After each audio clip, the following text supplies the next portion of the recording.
The night Sarah Carter lost everything, she made a silent promise.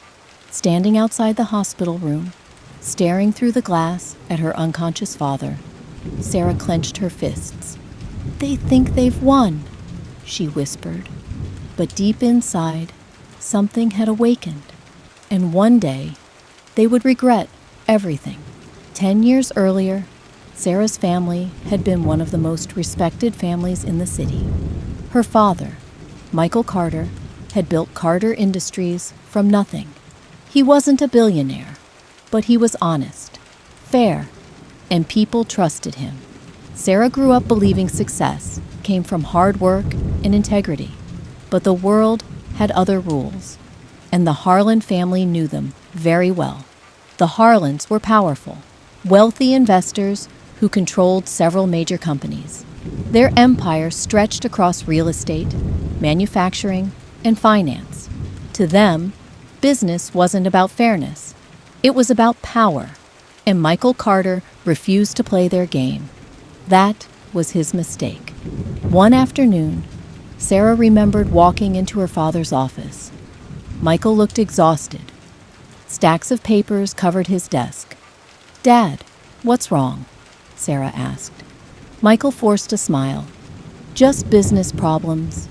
But Sarah later overheard the truth. The Harland Group had launched a hostile takeover against Carter Industries. They were spreading rumors, manipulating the stock market, and pressuring investors to abandon the company. Within months, Carter Industries began collapsing. Banks withdrew support. Partners backed out. Contracts disappeared. It wasn't business. It was war. Michael Carter refused to sell the company. He believed the truth would protect him. But the Harlands didn't play fair. One morning, the news exploded with headlines. Carter Industries accused of financial fraud. Sarah's father had been framed. Fake documents, false accusations. Suddenly, the man known for integrity became a criminal in the eyes of the public. Police arrived. Reporters crowded the house. Neighbors stared. And Sarah watched as her father was taken away in handcuffs. Her mother cried the entire night. Within weeks, their family collapsed. The company was seized. Their home was sold. Friends disappeared. And the Harland Group quietly absorbed Carter Industries. Just like they planned, Michael Carter was released months later. The charges were dropped due to lack of evidence. But the damage was already done. His reputation was destroyed. His health collapsed from stress. And the man who once built a company with pride could barely look his daughter in the eye. "I failed you," Michael whispered one night. Sarah shook her head. "No, Dad." But deep inside, anger burned, the kind that never disappears. Years passed. Sarah worked quietly, studied finance, law, and business strategy, while the Harland Empire continued growing stronger. Everyone believed the Carter family story was over, but Sarah was only getting started. She took small jobs in investment firms, learned how powerful people moved money, how companies manipulated markets, how empires were built, and more importantly, how they could fall. At 28, Sarah founded a small consulting company. No one paid attention. It was tiny compared to the Harland Empire. But Sarah didn't need attention. She needed patience. Over the next 5 years, she slowly built connections. Investors trusted her. Startups relied on her. Her reputation grew quietly in the business world. And while everyone saw a young entrepreneur, Sarah was studying the Harland Empire piece by piece. Every company, every partnership, every weakness. Then the opportunity appeared. The Harland Group announced a massive new project, Harland Tower. It would be the largest real estate development in the city. Billions of dollars were invested. Banks lined up to fund it. Investors rushed in. And Sarah smiled when she heard the news, because she knew something they didn't. Harland Tower depended on several fragile financial structures. If just one failed, the entire project would collapse. Sarah began moving quietly. Her company started buying small shares in businesses connected to the project. Not enough to attract attention, just enough to influence decisions. At the same time, she advised several investors to reconsider their positions. Carefully, subtly, doubt began spreading through the financial network. Still, the Harlands didn't notice. To them, Sarah Carter was nobody, just the forgotten daughter of a failed businessman.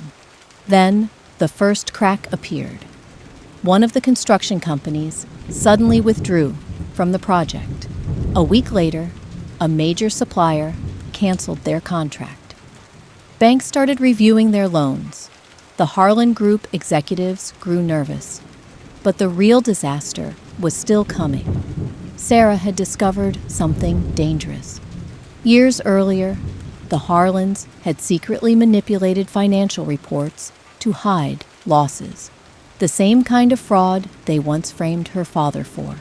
And Sarah had proof, but she didn't release it immediately.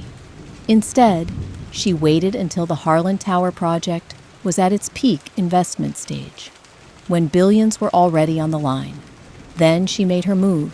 One morning, financial news channels exploded. Documents leaked online, internal emails, hidden transactions, fraudulent reports, all pointing directly to the Harland Group.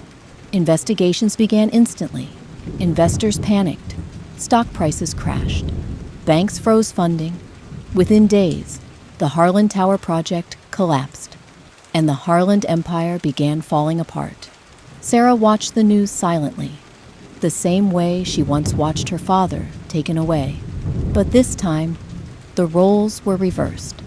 Harland executives were questioned by investigators. Companies declared bankruptcy. Partnerships disappeared overnight.